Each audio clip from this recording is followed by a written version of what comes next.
Boa noite para quem está aqui, para quem está em casa, né, em qualquer outro lugar que tenha escolhido.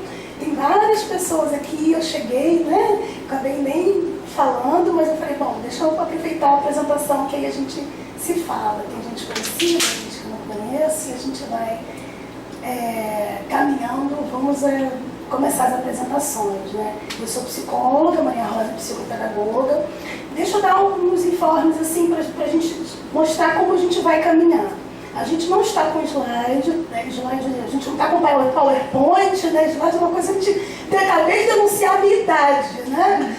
Acabei de fazer denúncia, apesar da minha pele, né? Do número do CRP, acabei de fazer uma denúncia da minha idade. Mas vamos lá, PowerPoint a gente não vai usar, tá? Nós temos aqui um caminho, um roteiro do que a gente vai falar. Então nós vamos começar com as apresentações, depois a gente vai fazer uma breve introdução e vamos partir para os casos e uma conclusão, tá? É importante a gente salientar logo de início, o nosso objetivo não é mergulhar nos casos e falar de minúcias e detalhes do contexto de cada caso. O nosso objetivo central é mostrar como acontecem as parcerias que às vezes ficam tão lá no consultório, as vivências de parceria que são muitas parcerias que são feitas nos consultórios, mesmo as pessoas trabalhando cada uma no seu consultório. Nós temos vivências muito bacanas de parcerias. Existem muitas parcerias que são construídas. Eu acho que, primeiro, é uma oportunidade da gente mostrar que existe essa possibilidade e como isso é importante dentro do nosso fazer. O segundo ponto é que nós estamos concentradas em mostrar como nós fomos tecendo, como nós fomos trançando essa comunicação entre as áreas. O nosso objetivo não é falar do diagnóstico da criança, não é entrar no diagnóstico ou entrar em detalhes da vida dos casos que a gente vai fazer. O caso vai servir para a gente dividir um pouco de como a gente foi trançando essas duas áreas. Por isso que talvez a gente não vá, responder algumas coisas muito específicas dos casos, porque não é o nosso objetivo aqui, até para a gente poder preservar também. Então, eu sou Bianca, sou gestalt terapeuta, sou psicóloga, atendo na Tijuca, em Botafogo. Tenho na minha história, além da psicologia clínica, da psicoterapia, né? Tenho na minha história trabalhos de vivências de ser psicóloga em instituições, né? Desde a minha faculdade e ao longo de toda a minha vida profissional, eu tenho uma marca muito forte de estar dentro de instituições, né? Transitando como psicóloga, trabalhando como psicóloga dentro de instituições e como estagiária também. Isso acaba trazendo muito costume de olhar enquanto equipe, né? Talvez isso marque a minha história no consultório, também na parceria com os outros profissionais. Então, trabalhei com grupos, instituições durante 10 anos, além da clínica, fiz várias formações de gestalterapia, fiz aqui no GT também, com ênfase em grupo, casal e família, e estou aí atendendo também no consultório. Mas eu acho que é importante demarcar, que eu acho que depois a gente vai fazer uma amarrada e vai fazer sentido, da minha história, desse percurso em instituições, que talvez isso demarque um pouco da minha forma também de atuar no consultório. Tá? Rosa. Bom, a minha formação é de letras, pela UFRJ, português de literatura, com 35 anos de magistério no serviço público, a maioria no serviço público, né? Fiz pedagogia pela UERJ e psicopedagogia pela PUC, e fiz pós-graduação em dificuldade de aprendizagem na UERJ. Fiz também terapia de família e psicodrama, em Delfos, no Maitá. Faço parte do núcleo do Cefai, do núcleo psicopedagógico do Cefai, que é Clínica de Estudos da Infância, do Adolescente e da Família, em Botafogo, né? Então, assim, a minha experiência de escola tem me ajudado muito no consultório, né? Tem um consultório aqui na Tijuca, aqui em frente. E isso me dá mais tranquilidade, né? Quando as crianças chegam, criança, adolescente, até adulto, porque eu tenho paciente adulto, né? Para falar sobre esse espaço escola. Né? E quando eu vou à escola visitar, eu tenho por procedimento visitar as escolas dos meus pacientes, me sinto à vontade de chegar e de me colocar como parceira, porque às vezes a escola não recebe bem o psicopedagogo na escola, né? Porque acha que vai fiscalizar, que vai apontar falhas, que vai culpar a escola por algum motivo, né? Então, coloco logo a minha experiência escolar para frisar para eles, né, para a escola, para os funcionários, que eu estou ali para fazer uma parceria, né? Como a Bianca falou da questão da equipe, quando eu comecei a atender em consultório, eu me senti muito só, porque eu estava muito habituada a trabalhar na escola e trocar, né? Então, isso realmente faz falta, né? Faz falta você ter uma troca. Então, por isso que eu faço parte de um centro de estudos, onde a gente troca bastante, né? Troco com Bianca.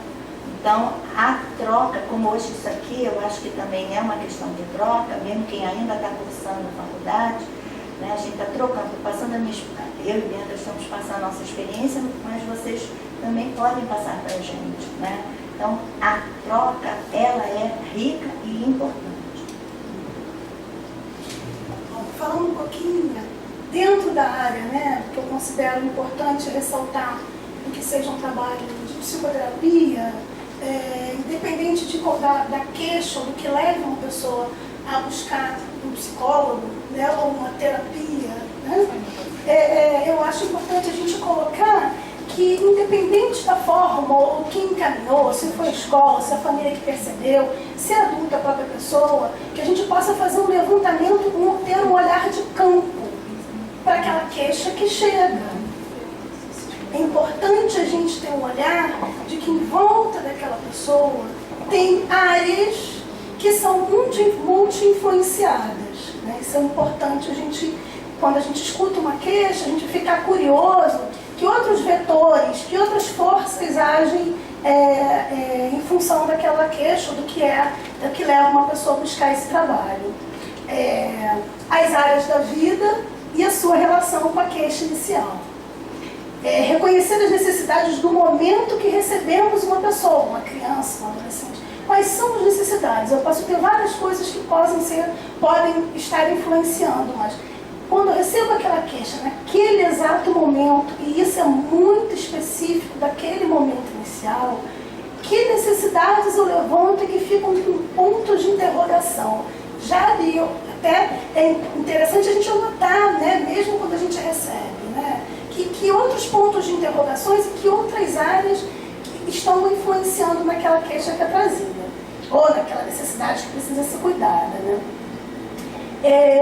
Acho importante a gente colocar que eu, como psicóloga, os profissionais, somos todos da área da saúde. Eu gosto de pensar que eu, como psicóloga, sou mais um membro da área da saúde coletiva. E que dentro disso existem outras áreas que dão conta também de outras partes e de outros contextos da vida daquele organismo.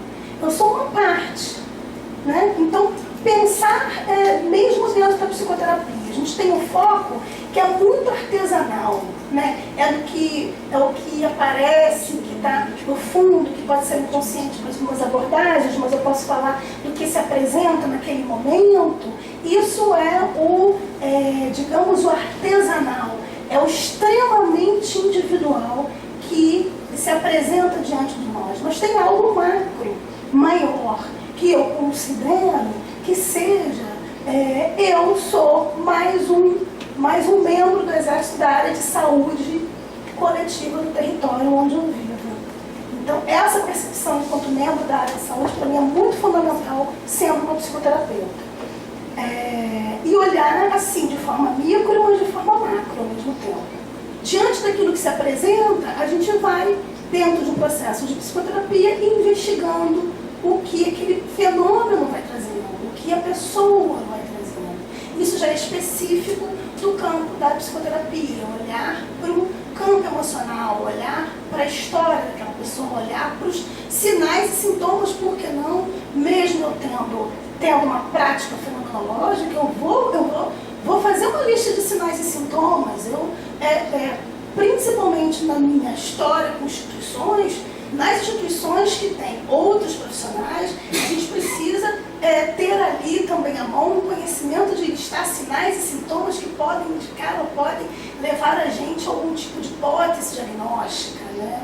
Então, para apresentar um pouco da psicoterapia, eu fico muito para esse olhar que é específico da psicoterapia, né? Uma ansiedade vai ter sinais e sintomas gerais que podem ser achados no compêndio, lá no CID-10 e tudo mais especificamente, a função da psicoterapia é olhar para aquela pessoa e para a história, estou dando um exemplo só, daquela ansiedade.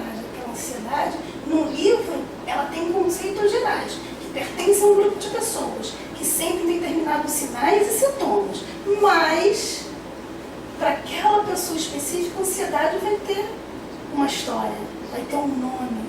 E, às vezes, vai ter um desenho que vai ser feito em nome daquela ansiedade, que vai ser muito própria e única de cada pessoa. Eu acho importante ressaltar esse fazer artesanal, muito pessoal, muito íntimo, mas também falar que eu, enquanto psicóloga, faço parte de um grupo do Exército da área de saúde do nosso território.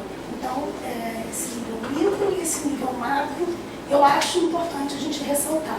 Já nesse nível macro, a gente volta para a questão da equipe, né? De eu me sentir um membro nessa busca por aquilo que é o melhor, o que é o possível dentro, né, para aquela pessoa, ou para aquela criança, para aquele adolescente que procura a gente, né?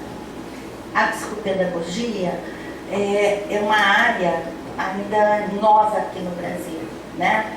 Então, você não pode dizer que ela já tem assim, um corpo teórico semelhante ao da psicopedagogia ou da FON.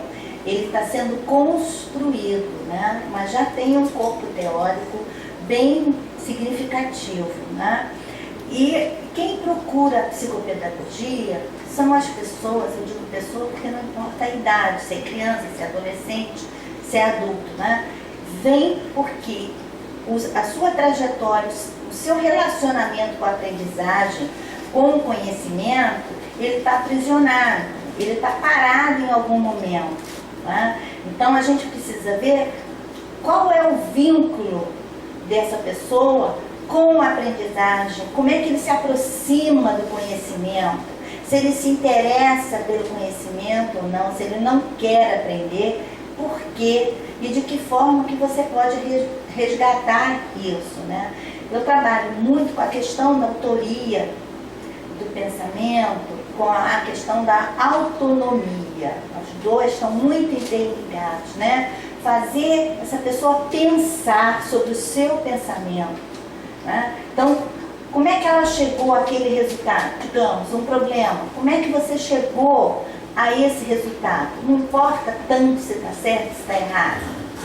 Importa saber qual foi o caminho que ele percorreu, se ele sabe como ele chegou lá, né? Se está errado, digamos assim, por quê? Qual é o outro caminho possível?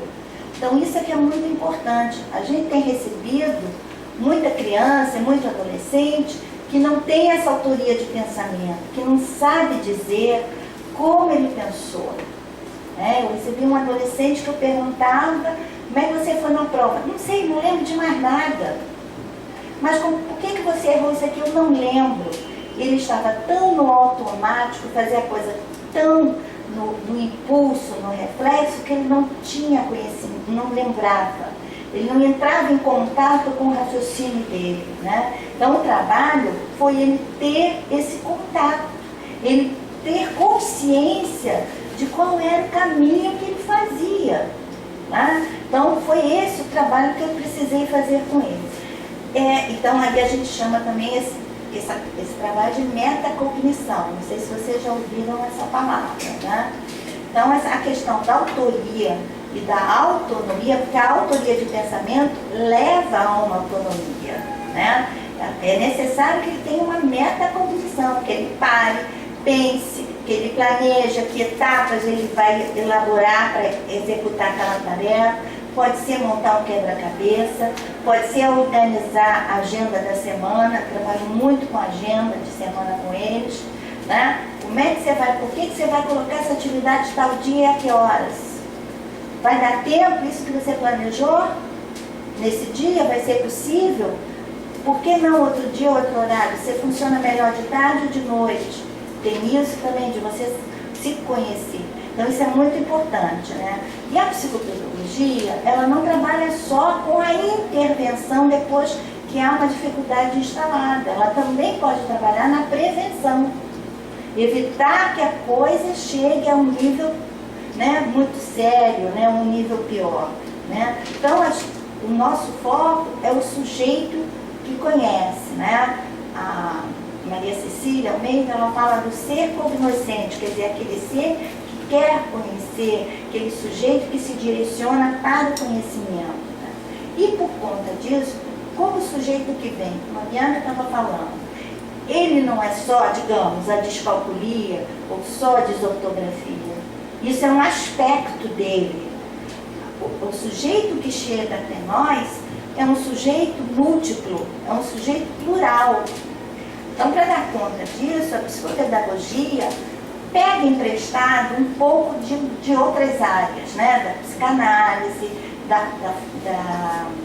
da neurologia, né? Ela vai pegando emprestado algumas teorias das outras áreas, tornando-se interdisciplinar para poder dar conta desse sujeito que está ali. Então, ela é muito interdisciplinar por conta disso. E nem assim a gente consegue dar conta. E também foi por conta disso que eu fui buscar outras formações, como terapia de família, psicodrama.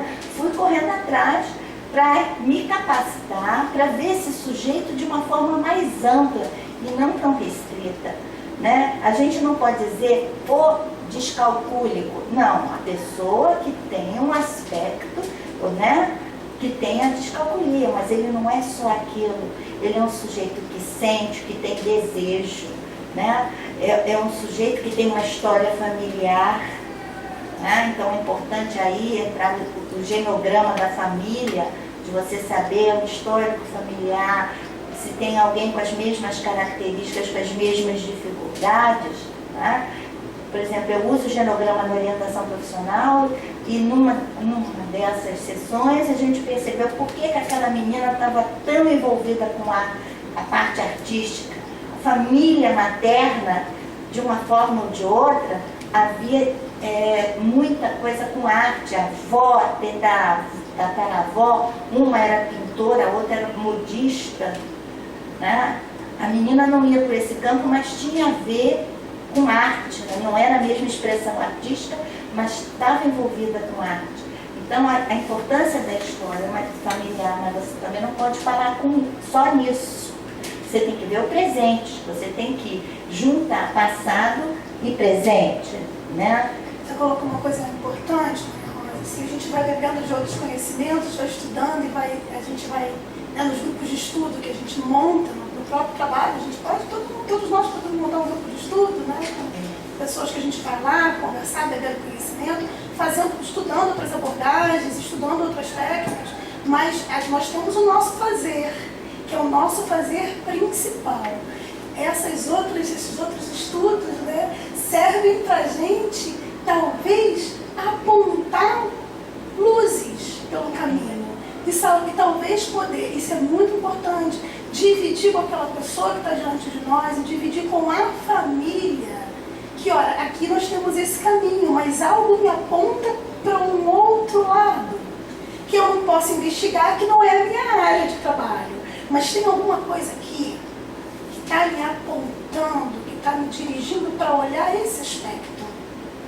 Quando a gente está num trabalho, a gente também pode ser portadora de encaminhamentos. A gente pode dividir com as pessoas que existe a necessidade de olhar para uma outra estrada, que às vezes essa outra estrada vai ser em paralelo, mas às vezes essa outra estrada vai, né, a pessoa vai mudar para essa outra estrada para seguir um outro tipo de trabalho que seja melhor para aquele momento.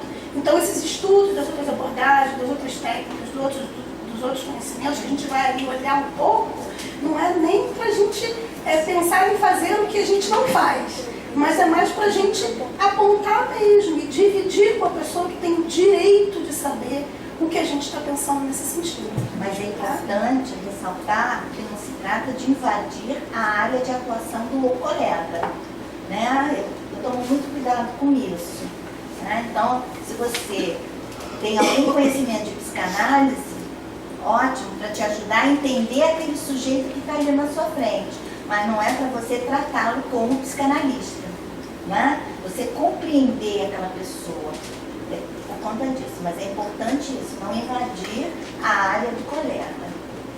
Vale ressaltar, já que a gente está entrando no caso agora, que o nosso objetivo não é mergulhar no caso e nem ficar aqui esmiuçando detalhes dos casos e nem de um diagnóstico.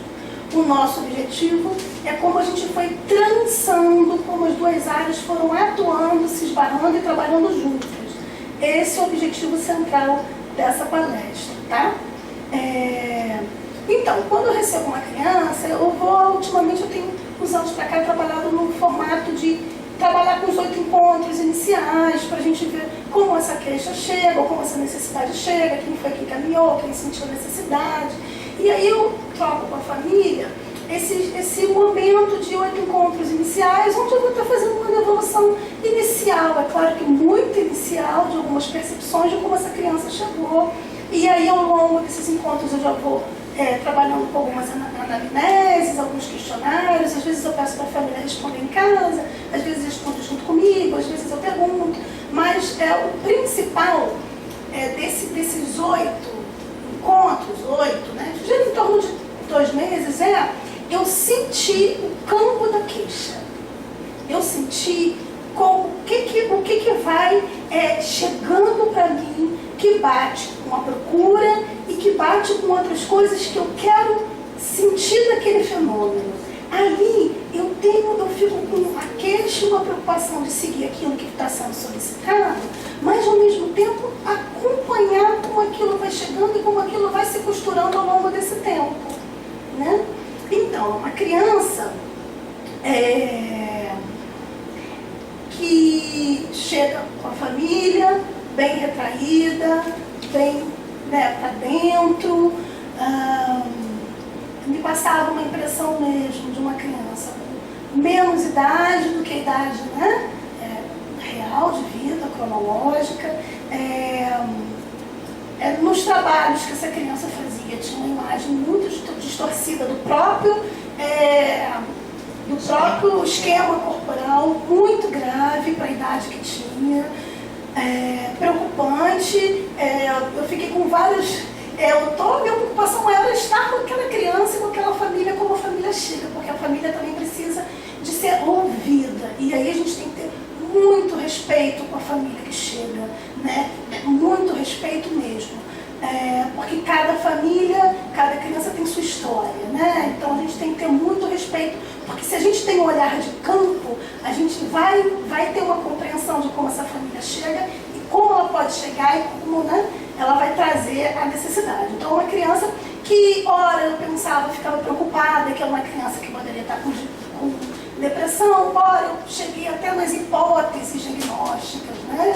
Cheguei a pensar até em esquizofrenia, por conta de tanta distorção ali de imagem. Tinha algumas características que me preocupavam, né? Atitude, será que houve? Porque algumas vezes era perguntada uma coisa, a criança respondia outra, né? Outra que não tinha exatamente a ver com aquilo que foi perguntado.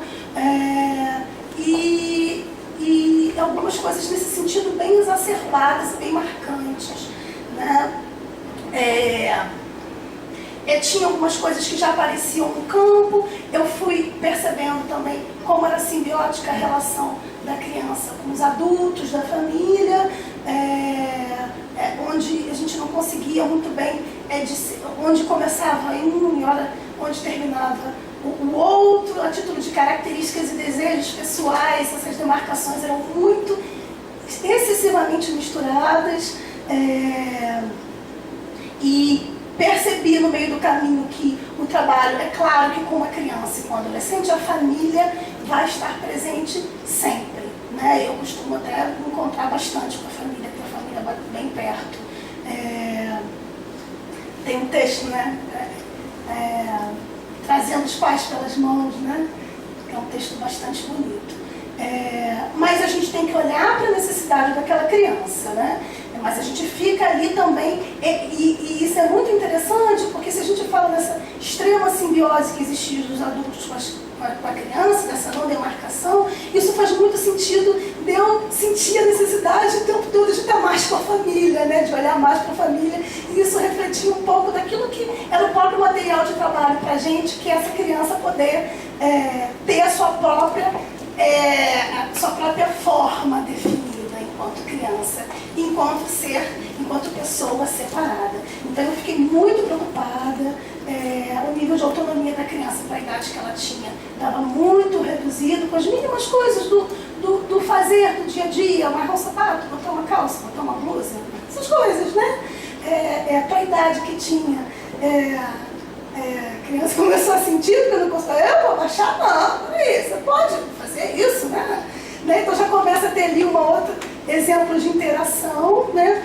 Mas a questão da simbiose, a questão de eu ficar hipóteses diagnósticas que me preocupavam bastante, foi o que me fez fazer a devolução para a família de que existia realmente ali, principalmente com a autoimagem, me deixava bem preocupada e bem preocupada mesmo,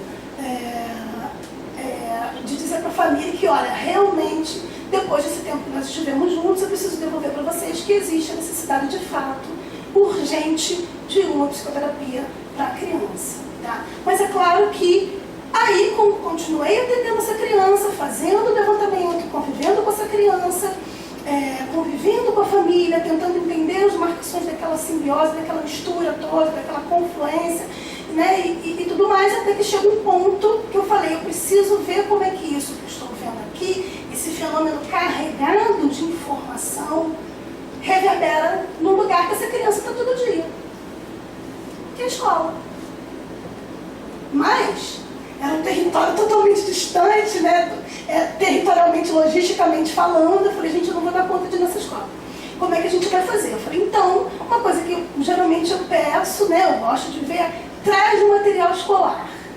Tudo que puder do material escolar, tá? Vamos fazer um dia do material escolar, todo mundo vai entrar na sessão, que ali eu poderia ver como a família lidava também com essa vida escolar e a criança também, tá? Nisso eu já estava atendendo a criança há um tempo, né? Junto com a família, né? Eu até botei aqui, ó, comecei a fazer muitas atividades de quem sou eu, né? Quem sou eu? O que eu gosto? O que eu não gosto? Para ver como aquela criança se demarcava. E aí muitas perguntas eram respondidas muitas respostas eram dadas fora de sentido com a pergunta. E eu falei, bom, agora eu preciso olhar para a vida escolar dessa criança, como isso reverbera lá. E numa sessão de família, eu observo que o material escolar, a criança estava muito desapropriada na sua intimidade com o material escolar.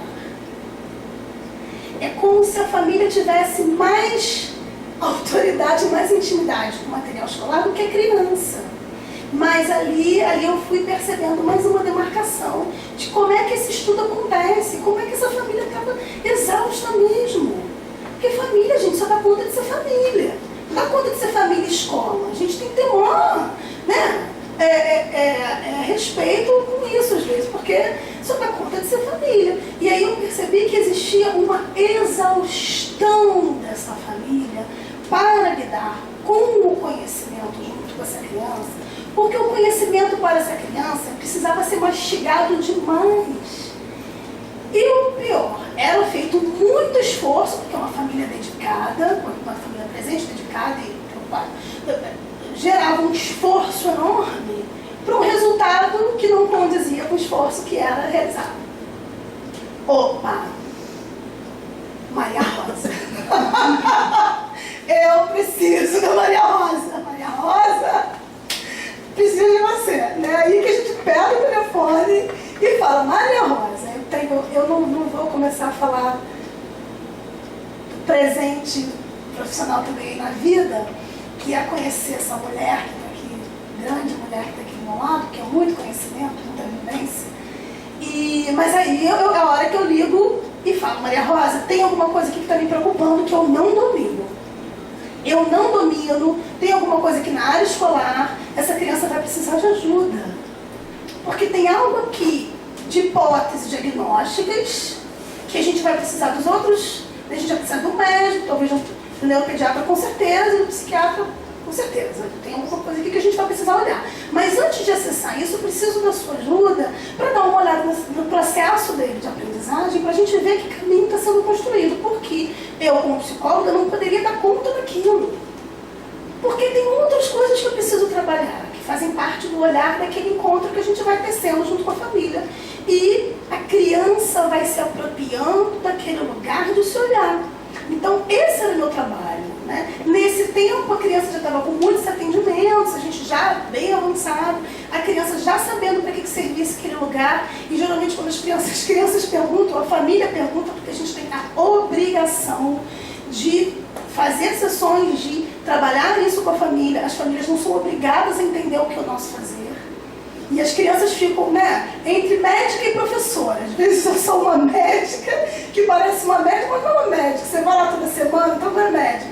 Aí a professora, ela não tem um quadro, não é dando aula. Então eu resolvi isso nos últimos anos, falando assim, ó, eu sou uma pessoa que cuido da vida das pessoas. E da vida toda, adoro saber de tudo. Né?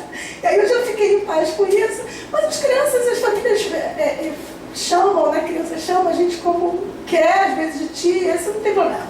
Não vou entrar, né, na interpretação disso, que já é muita coisa, então não vou perder tempo com isso. Mas, e ele então, com essa história de eu falar que aqui é um lugar que a gente cuida da vida e existem pessoas que estudam para cuidar da vida de outras pessoas, né, que cuidam da saúde, que cuidam do que a pessoa pensa, de como ela se sente, né, essa criança já estava apropriada daquele lugar. A gente só foi aprofundando as necessidades. Com a sessão com a família, com material escolar, eu percebi a criança bem perdida com aquela gama de conhecimento, já estava numa série que tinha conteúdo, com uma gama de conhecimento que não ecoava dentro da criança. Sugeri para a família, percebi a necessidade, sugeri para a família. Ali eu já tinha levantado questões, né, cognitivas e questões da área de inteligência, já percebia que tinha alguns aspectos que precisavam ser olhados. A criança já tinha desenvolvido mais intimidade com o trabalho, e aí eu já estava avançando na questão da imagem corporal, né, do que é meu corpo, todo voltado para um projeto de trabalho que foi pensado. É claro, gente, quando a gente fala de um projeto de trabalho, vamos fazer aí um meio termo, tá? Um projeto para a gente direcionar para onde a gente quer. Mas a gente percebe algumas necessidades. Eu posso imaginar que vai ser necessário olhar para algumas questões e aí eu vou elaborar mesmo algumas dinâmicas, uma linha de trabalho para essa criança. Mas não significa que essa criança vai chegar e naquele dia vai executar aquilo que eu imagino. Não é isso, é uma linha de trabalho que fica ali por trás e que a gente vai olhando e que de repente você vai vendo que tem uma costura de fato e a gente vai realizando aquilo que a gente inicialmente imaginou mesmo. Mas não é um projeto para a gente executar, com atividade que a gente vai executar naquele dia que tem que dar determinados resultados. Não é assim que eu, como cristaloterapeuta, vou atuar. Mas, de fato, eu vou vendo necessidades aparecendo, pipocando na minha frente. A gente vai fazendo essa costura. Então, atividades de autoimagem foram sempre pensadas e trabalhadas e a curiosidade sobre si mesmo foi aumentando. Né? Já estava com alguns comportamentos ali já mais amadurecidos com relação ao quem sou eu e aquilo que eu posso fazer algumas coisas, né? Eu posso pensar, eu posso construir meu pensamento para fazer algumas coisas que dizem respeito ao meu corpo mesmo. Isso foi um trabalho bem delicado inicial. Entra a Maria Rosa quando faço sessão de família e vejo o manuseio, vejo como essa criança não está apropriada do conteúdo que se apresentava. Aí faz sentido, lá atrás, que a gente percebeu naquele primeiro momento, que era, a gente pergunta uma coisa, e a resposta não batia com aquilo que era perguntado. Daí surgiu a necessidade, Maria Rosa, oi, tudo bem? Olha, passei seu telefone para a família, que eu estou aqui com uma situação, assim, assado, não vou falar muita coisa para você, mas assim, não sei se a família vai, a gente dá o telefone, mas a família pode procurar os profissionais, tá, gente? A família procurou Maria Rosa e aí começou-se a haver uma investigação, os encontros com a Maria Rosa junto com a psicoterapia. A criança tinha sessões, tinha encontros com a Maria Rosa semanais e comigo também. Facilitou na época que a gente trabalhava no mesmo consultório. Então, para a família tinha também essa facilidade. A gente continua parceira mesmo sem trabalhar no mesmo consultório, tá, gente? É importante dizer isso. Não precisamos estar no mesmo consultório para construir uma equipe, tá? Isso é muito importante. E aí, naquela época, estávamos no mesmo endereço e aí já começou, em paralelo, a costura acontecer, tá? Mas é importante eu frisar, acho que vocês perceberam da onde que surgiu lá no início as hipóteses diagnósticas e da onde que chega no meio algumas hipóteses se confirmando, né? E chega no meio da situação onde eu realmente preciso que uma outra pessoa dê uma olhada no aspecto escolar dessa criança. Até porque a minha preocupação é as crianças percebem que tem alguma coisa que está esquisita nelas e que ela se percebe ali no ambiente escolar, no grupo, de uma outra maneira, tá? A minha preocupação era a questão, além de uma confluência que existia, era também aquilo que está afetando em relação, na interação dele com o grupo escolar, na sua autoestima e na sua sensação de pertencimento, porque isso passava ali também. Eu estou aqui, mas eu pertenço, eu faço parte, mas eu não me sinto parte, como é que é isso? E de âmbito escolar, Maria Rosa. Aí eu falei, toma Maria Rosa, me ajuda essa família querida para a gente atravessar aí juntas esse eu caminho. recebi a criança, precisava avaliá-lo para saber em que nível que estava seu nível de pensamento, sua linguagem, né?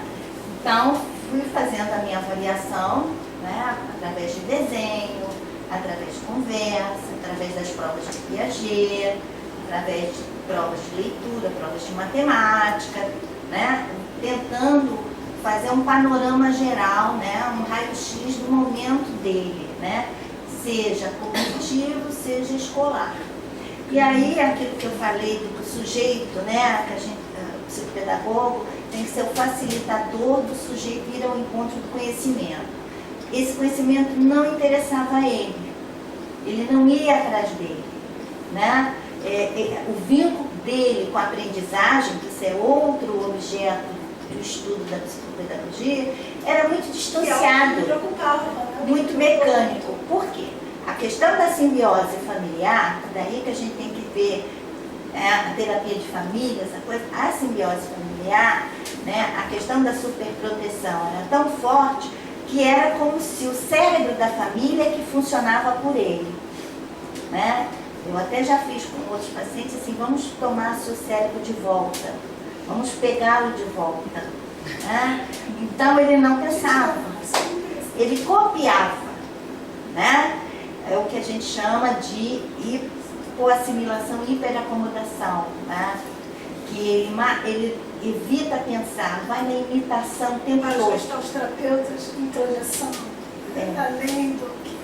Então, assim, eu diria que a cópia era o norte da vida dele, né? Então, quando eu atendia, depois da avaliação, quando eu atendia e para fazê-lo pensar, ele paralisava corpo e mente e dizia, não consigo.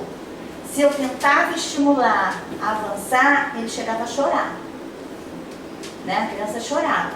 Então, Foi de tanto que ele estava paralisado, é como se o cérebro tivesse paralisado mesmo. Né? Então, terminada a avaliação, ele com capacidade intelectual preservada, mas não era usado esse potencial.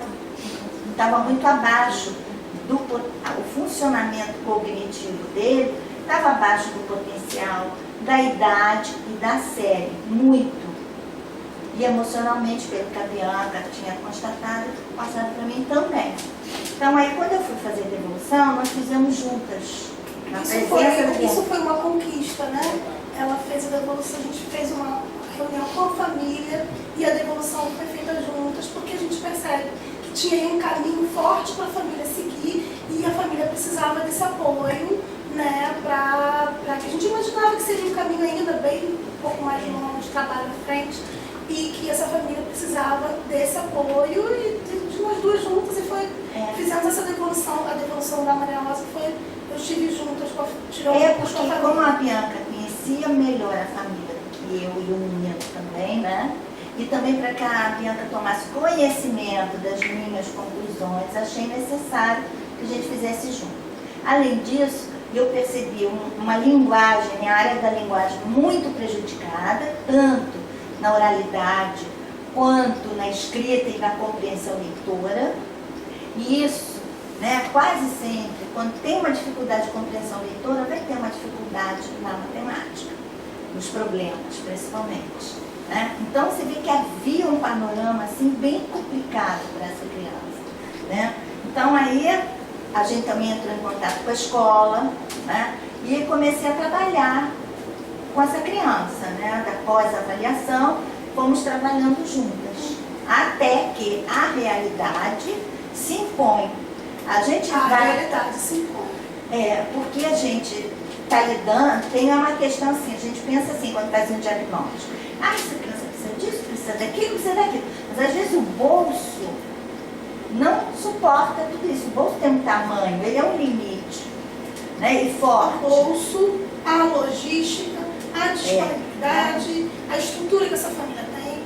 Olha como é importante a gente olhar o fenômeno como um todo, olhar esse campo, ter esse olhar, né, maior, né, mais amplo, que está além só de um sintoma que precisa ser cuidado. Então, aí houve uma questão. E o nosso objetivo é trabalhar a potência, para a gente dar energia, trabalhar, dar força para aquilo que é possível. A gente não vai ficar insistindo naquilo, né, dando luz para aquilo que não é possível. A gente vai dar luz para aquilo que é possível e essa família tinha bastante possibilidade e vontade de continuar no caminho. Eu esqueci de falar que eu sempre peço alguns exames no início, tipo ortótica. Por quê? Porque a ortótica é um movimento ocular. Você precisa desse movimento para ler. Outra história. Você chegou a usar óculos depois. Então, assim, encaminhei para ir para um hospital.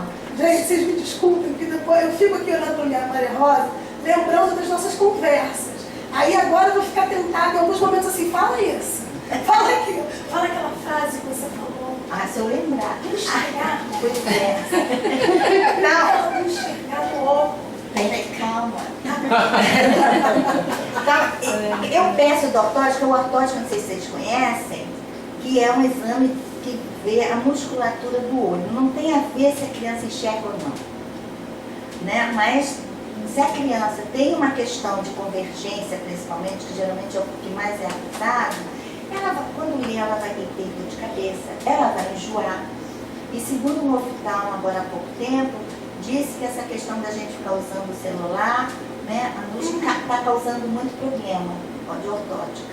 Eu não sei qual é a situação. Então é um exame que eu peço. Quando foi pedir, já aconteceu mais de uma vez no paciente. Quando foi fazer o exame de ortótica, percebeu-se que havia uma questão lá, um grau pequeno. Mas o oftalmo disse que não precisava usar óculos. E aquilo me incomodava porque quando ele ia, ele sentia a necessidade de ficar assim, muito tempo. Enfim, e eu não conformada com aquilo, pedi à mãe, vai ao outro, vamos ver, segunda opinião. Bom, eu acho que ela foi a 4.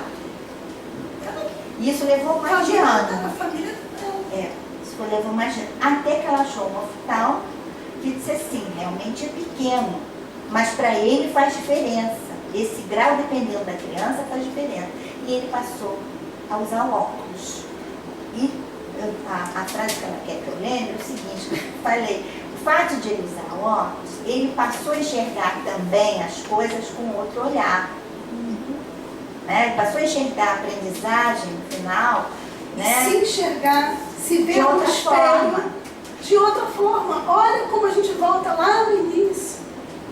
Entendeu? Foi muito interessante isso, mas levou mais de ano para ele usar os óculos.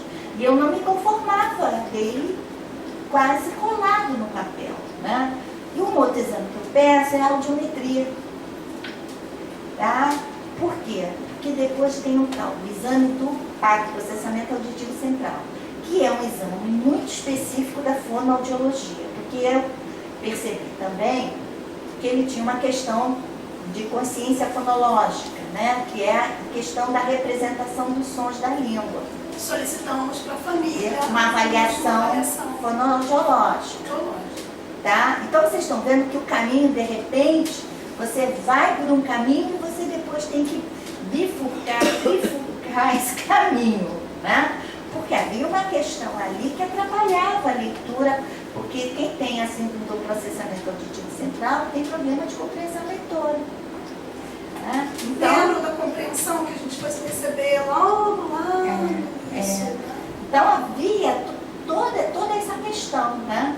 Então aí a gente começou a trabalhar e, como eu falei, a realidade se impôs, não foi mais possível, né, fazer aquele procedimento que a gente estava fazendo simultâneo. Ainda depois, como ele já tinha iniciado a psicoterapia bem antes da psicopedagogia chegar, já tinha uma base, né, caminhada, uma base sedimentada, um vínculo com esse trabalho, né, que é um trabalho que não é do médico, que não é na escola, mas eu tinha um vínculo construído, já tinha um trabalho aí de mais de um ano já construído com essa família. Passamos ainda pela etapa da Maria Rosa, atender a criança e eu atender a família. Foi muito interessante esse período também, que enquanto Maria Rosa atendia a criança, eu ficava com a família, o atendimento era no mesmo horário.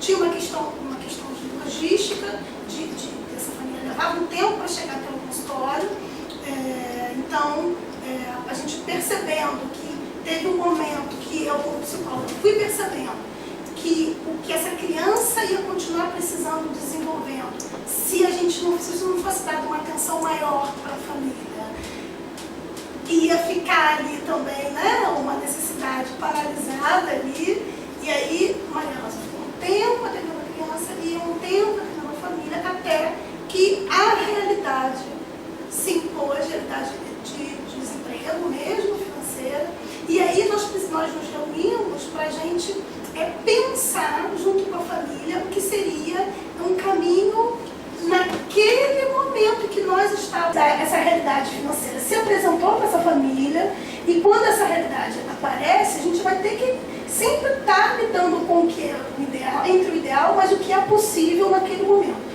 Possível e necessário naquele momento, porque já tinha um caminho construído.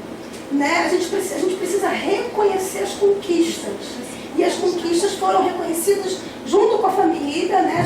Sempre a gente reconheceu sempre as conquistas da criança. E essas conquistas também foram reconhecidas com a família. Mesmo a realidade se apresentando, fazendo com que a gente mudasse de rota naquele momento, existia um caminho que foi percorrido, que precisava ser valorizado e reconhecido como um trabalho realmente, né, executado e que todo mundo caminhou e todo mundo aprendeu nessa história. Nós, né, inclusive, quando eu falo todo mundo aprendeu, nós aprendemos muito também com essa família e com essa criança. Então a realidade se abateu financeiramente. Nós tivemos que definir, como já tinha, isso que eu estava falando, como já tinha percorrido, né? Como já tínhamos passado por um período grande e inicial de investimento na psicoterapia e nos cuidados e na orientação, né? Na orientação educacional, né? Na psicoeducação para a família, tanto que eu fiquei muitas sessões lá com a criança e eu com a família, percebemos que essa realidade se abateu, mas que mesmo no momento em que, bom, já tínhamos feito um trabalho e ter sido um trabalho construído. Então, assim, junto com a família, decidimos que continuaria com a psicopedagogia, buscamos sempre um fono, chegou o óculos, né? Nesse período, mais ou menos, né? Chegou o óculos. Não, foi depois que saiu de você. Ah, foi depois, né? Foi Um tempo depois da decisão veio o óculos, e aí foi caminhando dentro, continuou caminhando dentro do que era possível. Mas eu estava sempre ali, né, na retaguarda, precisando de alguma informação e tal. Eu saí, a psicoterapia, a psicologia saiu, mas estava junto, né? Isso é que é importante. Mas a gente precisou definir ali, porque tinha alguns aspectos mesmo que já haviam sido trabalhados no espaço da psicologia, da psicoterapia, enfim, definimos por esse caminho. Aí ele veio, né? Não havia a minha intenção de substituir Bianca, né? De substituir a psicoterapia. Com isso, né? Não, o meu trabalho psicopedagógico, ele continuou com o mesmo rumo, né? Agora, eu tenho também, por procedimento profissional, atender família. Por isso que eu fiz o curso de família, né? Então, como eu faço com outros pacientes, uma vez por mês ou um mês e meio, eu recebia a família. Às vezes só a família e às vezes junto com a criança. Então, dependendo do objetivo, né? Então, fomos caminhando, né, com a criança. E aquela criança que antes dizia, diante de alguma dificuldade, não consigo, e bloqueava, parava, né? Ela já dizia assim, Maria Rosângela, eu quero ver isso aqui, que lá na escola a professora deu, e eu não estou entendendo muito bem, né? E antes ele era uma criança que vivia no mundo da fantasia, que se recusava a enxergar o real. Isso era importante, que a gente nem colocou antes. Era mais uma característica que me preocupava, né? Os dados de conexão com o mundo real, até assim, como é que eu me transporto, os horários, isso foi uma tarefa que eu dei para ele. Era muito, faltava muito nos encontros que eu tinha com ele. Aí quando ele transita só para a psicopedagogia, ele já estava todo se sentindo cliente, terapeutizado, muito consciente do espaço que era dele. Papai, tio, papai, fica todo mundo aí, dá licença, fechava a porta, tira o sapato sozinho, bota o sapato sozinho, pega o que eu quero, o que eu preciso, né? Então a gente já tinha chegado nessa etapa de quem sou eu nesse espaço, o que eu venho fazer aqui e como eu estou me construindo, né? Eu me construo. Por isso que eu fiquei tranquila também. Na psicopedagogia, a gente tem que colocar a pessoa em contato com a realidade. Então, uma das tarefas foi em que estação do metrô você entra, qual é a primeira estação do metrô que você entra quando você vem, qual é a estação final e a anterior para você saber que vai saltar. E a tarefa para a família não vai ajudar, só vai ficar atento. E vice-versa. Quando você vai para casa, quero saber. Então, quando chegar, qual a estação que você entrou? Quanto tempo você levou? Que horas que você entrou? Que horas que você desceu aqui? Né? Que rua que a gente está aqui? Então, aí entrou o mapa da casa, do bairro. Aliás, eu comecei pelo mapa do Brasil, fomos para o mapa do estado o mapa da cidade, e depois ele fez a rua dele. Né? A rua. Depois, junto com a família, foi a planta da casa. Então, isso é o contato com a realidade. Ultimamente, eu estava trazendo notícias de jornal, para ele se inteirar do mundo e tal. Tarefa, ir, por exemplo, ao museu. Um dia eu falei de Ipanema e ele disse que eu nunca tinha ouvido falar, que não conhecia. Então, tarefa para a família, levá-lo a Ipanema. Então, assim, a criança precisa saber em que mundo que ela vive. Né? Eu fico impressionada, porque já aconteceu uma vez, a criança não sabia me dizer o endereço onde morava, pediu uma referência, mas tem um mercado, tem um cinema, tem alguma coisa perto, um posto de gasolina. Não sei, não pode, gente. Criança de 10, 12 anos. Né? Então, a criança tem que saber onde que ela está, onde que ela se situa. Então, o trabalho foi sendo feito, né? Foi sendo realizado. Então, quando ele chegava, ultimamente, trazia material da escola, eu pedia ajuda.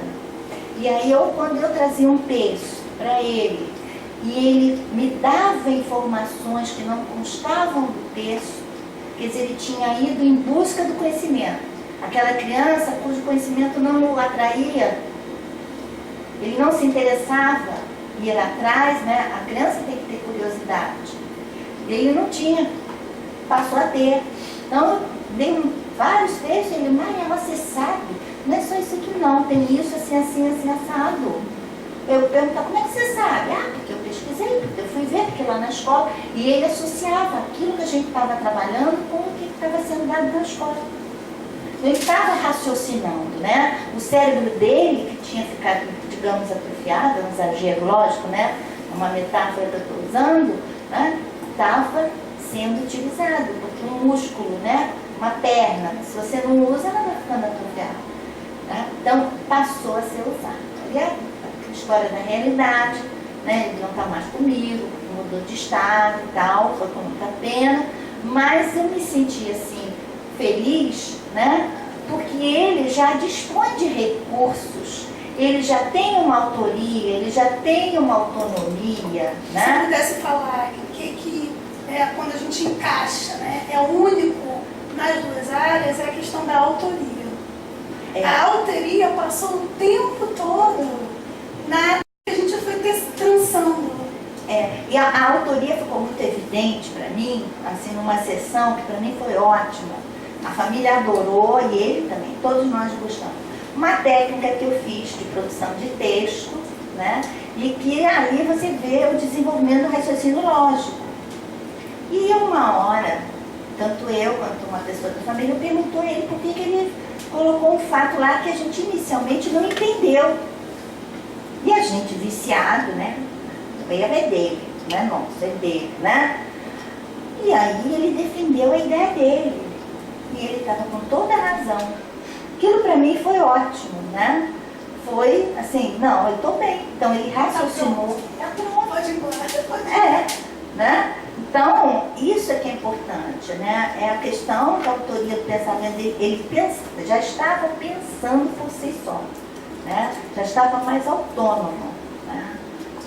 E agradecer muito a essa família, né, que acreditou no caminho, porque isso são coisas que não se planejam, isso são coisas que o fenômeno vai se apresentando ao longo do tempo e a gente tem que ir caminhando com ele, descendo ali um caminho juntos, né? Então, sempre pensar em agradecer pela confiança da família. Tem uma sessão que também foi muito interessante, que eu gosto muito de fazer isso que eu vou falar agora, que era a família e ele brincarem juntos, que hoje em dia isso é muito difícil, né? Porque o pai esquece da infância e a criança não consegue conceber o pai como criança. Então teve uma sessão assim que a criança tinha que ensinar para os pais alguma brincadeira que os pais não conheciam. Inicialmente ele queria ensinar coisa de celular, de computador. Eu falei, não. Não vale. Mamãe fez curso de datilografia, eu, por exemplo. Então, e aí você vê como é essa relação, né? E é você dando à criança a posição de ensinante, não tanto de aprendiz, você dá a ela, né, a consciência do poder que ela tem, do poder que ela sabe que ela pode ensinar. Eu, na minha avaliação, numa das sessões, eu pergunto, o que você pode ensinar para o seu pai e para a sua mãe? Eu pergunto a eles estranham a pergunta. Eles estranham ensinar nada. Eu falei, não, alguma coisa seu pai não sabe, você sabe. Seu pai precisa pedir ajuda. Aí eles param um tempinho, depois eles vão e dizem. Então, essa sessão foi muito interessante, que o menino se sentiu com mais poder, a autoestima dele, e o pai, né, viu a posição do filho, como é não saber, qual é a função do não saber, como é que é estar ali naquele lugar. Gente, agora eu vou ler, tá? Que a gente precisa correr um pouquinho. Então, a gente fomos trabalhando, cada uma dentro da sua área, um aspecto comum, a autoria, que eu acho que é o que de mais precioso que passa nesse conjunto da psicopedagogia e da psicologia, a autoria. Diante da realidade, a decisão em conjunto da criança continuar com a psicopedagogia, a família com a psicologia, isso aí já falamos, mudanças financeiras já falamos. Conclusão, processo de redescobrir o saber e que a criança podia saber, podia construir coisas, né? Se observar e saber coisas dos seus processos corporais, que a gente trabalhou muito, né? O que eu sinto, como sinto, até batidas do coração, se eu me agito mais, olha como bate. Então, ele tem um coração, tem um coração que muda de batida, né? Então, esse podia saber e construir o saber e podia saber sobre si, coisas sobre si. A presença ainda da defasagem acadêmica, mas não como no início. A diferença diminuiu muito. O mais importante foi o processo de construção da autonomia do saber. E a autoria, né, do ser, do pensamento e do aprender. O processo de descobrir o saber que ele podia sonhar. Né? Que ele podia sonhar. Que ele podia se imaginar. Que ele podia se projetar. Mais alguma coisa? A questão do óculos, né? O óculos. Na verdade, a gente funciona como um óculos, né? Como um recurso para enxergar a si próprio e a realidade. Né? Então, é isso. Não sei se vocês conhecem o texto do Guimarães do Miguelin, que ele enxergava, ele era míope, mas não sabia que era míope. E ele enxergava tudo nublado. No dia que ele ganhou um óculos, a vida passou a ser mais bonita. Gente, as reuniões com ela sempre tem. Né? Então, sempre tem textos belíssimos, poemas. Tá? Então foi o que aconteceu com essa criança, né? Então, ele agora podia sonhar, mas com o pé na realidade. Que antes ele... Não, era a imersão na fantasia inicial. E é uma questão que é importante. Há muita confusão entre escola e a psicopedagogia com relação ao desempenho escolar. Nem sempre o trabalho psicopedagógico vai dar conta do trabalho escolar. O que eu quero dizer com isso? A gente, né, que os pais às vezes chegam no consultório achando que a gente é professor particular. É diferente. Né? É bem diferente, mas essa confusão acontece muito. Então, às vezes, o trabalho da gente está num ritmo, digamos, de valsa, e a escola está no rock. Né? Então, às vezes a gente não consegue igualar, estar no mesmo compasso. E faz parte do trabalho, não só na psicopedagogia, como na psicologia, destrinchar isso com a família, explicar para a família, clarear para a família, porque as famílias não são obrigadas a saber. Não são, né? Então, a gente também tem todo um trabalho que é feito por trás da gente ir esclarecendo o lugar desses fazeres, né? E o horário? Temos que ir para a segunda criança, que é mais resumido, uma criança que ficou mais tempo na psicoterapia mesmo, alguns anos. Tenho notícias até hoje, muito boas, muito bacanas, que a psicopedagogia entrou só no meio e saiu, né? Aí foi um trabalho mesmo que continuou no processo de psicoterapia mesmo, mas quando eu vi o nível de inteligência além da idade, eu achei que a gente trouxe dois casos mesmo bem interessantes, bem opostos. Falei, meu Deus, não pode. Essa criança não vai dar conta de ficar na série que está, porque ela não vai ter paciência.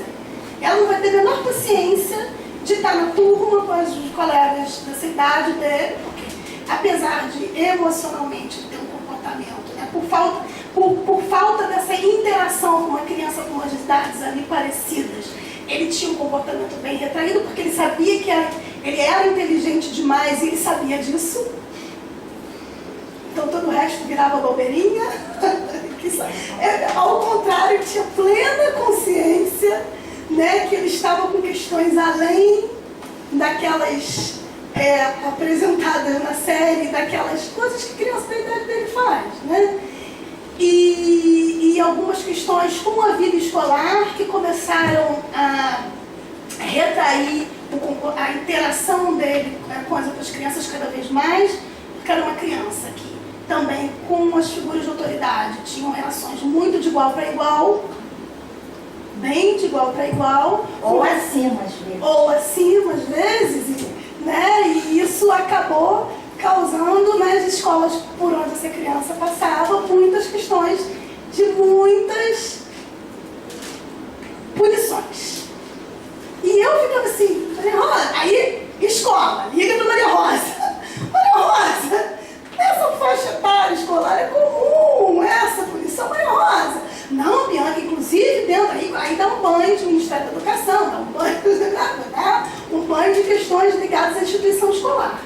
falei, então precisamos de ajuda, porque eu preciso checar se eu não estou muito fã dessa criança, se eu não estou misturando as coisas, porque a gente tem que, né, avaliar isso. Se eu não estou misturando as coisas, preciso que você dê uma olhada nessa criança. Eu vou dizer para a família que eu preciso de uma psicopedagoga dando uma olhada nessa criança.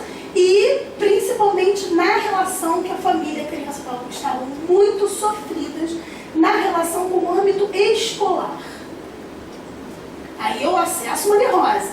Maria Rosa, com as vivências de escola, né? Colocando, não, Bianca, isso aqui sim, isso aqui não, isso aqui é assado, isso aqui é ensopado, né? A gente vai traçando e vai dividindo informações. E a Maria Rosa recebeu essa criança, percebeu a mesma coisa que eu, né?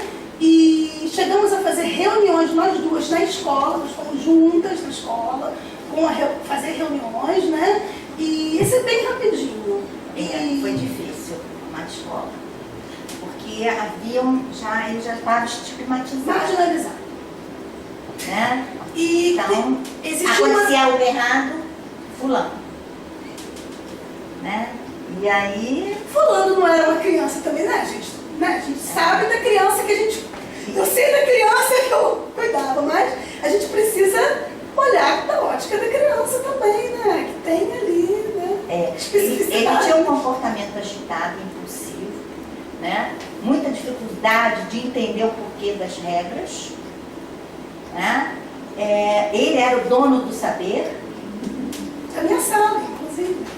Ele era dono do saber, sabia mais que qualquer pessoa, tinha um vínculo muito negativo com a figura do ensinante. Ele não chegava a ser um transtorno desafiador, opositor, nada disso. Não chegava a família, mais uma vez, as famílias super colaborativas, super envolvidas, super coordenadoras, buscou avaliação, buscou a neuropediatra, o neuropediatra colocou a mesma coisa que nós, reforçou que não havia nenhum, olha, a gente não quer aqui uma criança, mas assim, muito além, os questionamentos muito, na inteligência muito, assim, o conteúdo linguístico dele, os textos, as respostas. Acima da idade, mas palavras assim, eu falei, como que ele conhece? Porque ao contrário da outra criança, ele queria conhecer, ele ia ao encontro do conhecimento.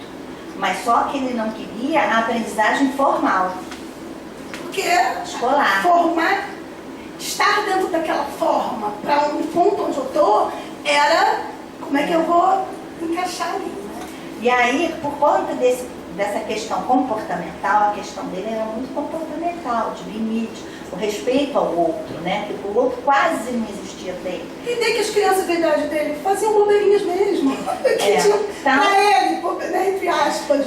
Então, por conta disso, a escrita dele não era legal. Por quê? Porque ele evitava pensar, organizar, né? Ele tinha uma inquietação muito grande. Ele queria muito mais satisfazer o seu desejo, ele era muito mais guiado pelo princípio do prazer do que pelo princípio também da realidade. Então, eu tive que estruturar a sessão de uma forma muito rígida. Enquanto o outro chegava, me propunha alguma coisa que eu aceitava, nesse não. A sessão era estruturada de uma forma, era assim, acabou. E uma criança que passou a reagir porque tinha medo. Passou a reagir a tudo que envolvia a instituição escolar porque também estava coada. E a gente foi descobrir isso na psicoterapia. Também estava coada. Tinha comportamentos, não é porque não queria interagir, porque se achava também assim, assado. Não, porque também tinha medo daquela coisa enorme e que estava trazendo uma enxurrada de punições e de, enfim, etc.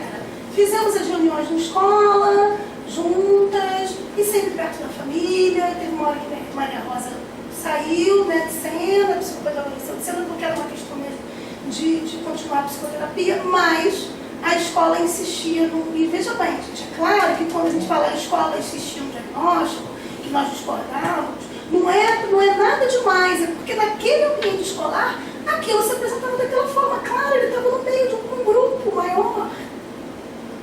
A gente também, eu gosto, como eu fui educadora de creche, trabalho, né? Então tinha lá um monte de criança, tinha que prestar conta de planejamento e tudo mais. Eu fico muito também, por conta desse olhar de passar, eu acho que talvez isso seja algo bem parecido que entrelaça entre eu e Maria Rosa, é o fato de a gente ter passado por muitas instituições, né? Ela vivendo uma vida inteira dentro da instituição escolar e eu dentro de outras instituições. A gente acaba também tendo uma generosidade de olhar do ponto de vista de quem está na instituição recebendo aquela criança. A gente tem que olhar desse ponto de vista também, né? E esse diagnóstico realmente que a escola desconfiava não procede, e a gente tinha ali também suporte do neuropediatra. Eu queria só esclarecer a questão da estruturação da sessão com ele. Né? Então havia um momento inicial que ele procurava evitar, que era a conversação. Porque na conversação você tem turnos, né? Eu falo, depois você fala, depois volta para mim, né? Então, para ele aprender a conversar com o outro. Então ele ficava, vamos lá, o que a gente vai fazer? Eu falei, não, nós vamos conversar. Né? O que você fez na semana, né? E ele que é. Depois, e aí nessa conversa também entrava o planejamento da sessão. Então os últimos 10 minutos era para ele fazer o que ele gostava. Mas, no meio da sessão, era eu que propunha, né? Então ele sabia o que ia acontecer, porque a criança precisa saber o que vai acontecer. Né? Então nós vamos conversar, nós vamos fazer isso assim, nós vamos ler, nós vamos escrever, não sei o quê, e depois você vai escolher. Mas ele ensaiou como chegar e como ir embora, porque entrava, não dava nem oi, nem olhava. Então, eu brincava, replay, você vai sair e vai entrar de novo. Eu fechava a porta do consultório, ele saía. Então, o treinamento, porque ele não tinha muita habilidade social. A questão com o outro. Então, a questão com o outro também começou por ali. Né? Tá? Então, queria explicar essa questão do rigor da sessão, era dessa forma. Não era um rigor, não pode fazer nada. Tentava burlar essa regra? Às vezes ele, mas eu queria fazer isso, eu preciso, não sei o que. Eu falei, depende. Aí, do meio para o final, eu já estava aceitando negociar. Mas no início foi necessário para ele. Então, por exemplo, teve uma atividade, desenho partido cooperativo, em que ele traçava uma linha durante um determinado tempo, uma ampulheta. Digamos, na cabeça dele ia desenhar uma árvore. Quando era a minha vez, eu fazia um traço de... que eu imaginava se ele vai desenhar uma árvore, mas eu não vou deixar ele desenhar a árvore, desenhar outra coisa. E ele ficava, nossa, você estragou meu desenho. Porque justamente ele respeitava o desejo do outro, né? Entendeu? Então foi muito trabalhado isso, tá? E até que no final de outra vez que eu fiz uma outra atividade semelhante, ele aceitou, já estava reconhecendo, tá? Enfim, duas famílias Bem diferentes. Duas famílias bem diferentes, duas crianças bem diferentes, né? Duas situações bem diferentes, mas o nosso objetivo aqui é a gente mostrar, depois, essa criança continuando a psicoterapia comigo, depois que passou essa fase de uma efervescência maior, né, com a escola, e que a gente teve que apoiar a família, e que a gente também foi entender o lado da escola e tudo mais, aí seguiu comigo na psicoterapia, e a Maria Rosa deu uma força muito grande, importante, né, pra gente estar mergulhando nesse âmbito escolar e depois. Então vocês entendem que a gente está trazendo duas situações completamente diferentes, e o objetivo é como a gente foi sentindo a necessidade de trazer a outra área para perto, de pensar num nível maior. É a interdisciplinaridade. E acontece também com a Maria Rosa, ligar pra gente, indicar a cliente para as outras psicólogas, que nós temos outras amigas que somos psicólogas, que a gente também se indica, que a gente também se pede suporte, porque tem amigas nossas, né, voltadas mais para uma área específica do neurodiagnóstico, e aí a gente também vai estar juntas, pedindo, ligando, que são pessoas que a gente conhece também, e são parceiras, né, e nisso a gente vai tecendo um caminho para a gente pensar que a gente precisa desse olhar mais ampliado e que a gente pode ter uma equipe, sem ter uma equipe, né, institucionalizada, mas que a gente pode pensar nos nossos colegas como uma equipe. Né? Não é uma questão de fracasso, de impotência, você encaminhar ou pedir a ajuda de um profissional. mas é um reconhecimento de que até onde vai a sua atuação. Aquele sujeito que está ali, como eu falei no início, ele é plural e você tem que vê-lo no máximo que for possível dentro do seu global. Para isso, só a sua área de atuação não é suficiente. A gente não é nenhuma mulher maravilha ou profissional maravilha, a gente tem que pedir ajuda mesmo, né? É trabalhar com. Né? Então a questão, você parece que deu fracassou, ou você se livrar do paciente. Não é isso, mas é dar a esse paciente outras oportunidades de ele crescer. O objetivo da gente é fazer com que essa pessoa cresça, né? Que ela viva melhor, tenha uma qualidade de vida, que ela se sinta bem. Então, para isso, é preciso encaminhar para a fono, vamos encaminhar. Precisa encaminhar para o neuro, para o psiquiatra, vamos encaminhar. Né? Dentro do que se apresenta nesse momento, que, né, sempre um processo, a gente tem sempre que olhar como processo. Dentro desse momento, o que se apresenta como necessidade? O olhar para o organismo como um todo, a gente conclui no geral, tá? É sem patologizar de imediato, a ideia não é essa. Hipóteses são só hipóteses, não podem determinar um caminho. Né? Hipóteses são caminhos a serem pensados, investigados e ficarem ali, ó, em volta, enquanto eu vou interagindo e conhecendo aquela pessoa que é única, que está diante de, né, os nossos, ali nesse caminho junto com a gente. Não, e o diagnóstico, ele não é uma sentença. Ele não fica como uma sentença pesando a vida toda. Ele é o raio-x daquele momento, que mais tarde ele pode se confirmar ou não. O que acontece muitas vezes, que a gente depois, continuando com a pessoa, a gente vai ampliar aquilo que a gente viu no início. Então, todo o organismo e sua interação com as áreas da vida e com as outras áreas, né, com os outros saberes. A inteligência aprisionada, né, que a gente pode junto ajudar a pessoa a ser mais, né, possuir a si mesmo. Né, e o interessante é que quando a gente vai travando, a gente vai costurando isso no caminho, como que os clientes e as famílias aprendem a se olhar com olhar de processo e de campo. Isso é um ganho que está sempre no fundo e que é muito bacana. Quando a gente vai tecendo esse caminho, traçando, mas eu pensei numa trança mesmo, olha, Rosa, não estava vindo para cá, uma trança bonita, né, bem trançada. Quando a gente vai trançando, melhor falando, vamos dizer trançando mesmo o caminho, como que as famílias aprendem sobre os seus próprios sistemas? Como que as famílias e as crianças aprendem a se olhar com múltiplas áreas dentro de si? Isso é um ganho que eu acho fantástico. Outro ponto é o encaminhamento, né? Que quando a gente vai cuidando, a gente tem, eu acho que as pessoas têm o direito de saber que a gente está pensando em outras áreas e que a gente pode fazer encaminhamento assim, a gente pode solicitar e dividir com a família, com as pessoas, que a gente está vendo algumas outras necessidades. Qual é o seu trabalho, qual é o meu, né? A gente ia discutindo o que você está fazendo, qual direção você está tomando agora. Uma coisa importante de colocar na conclusão, que algumas informações não eram divididas, né? Porque dentro da área de psicologia eu tinha nas sessões com as famílias, né? Isso é uma coisa importante de colocar. A gente vai dividir o que é possível, né? Dentro daquilo que a gente vai trabalhar. A gente não, como psicólogo, não vou dividir as sessões, não vou dividir muitas informações.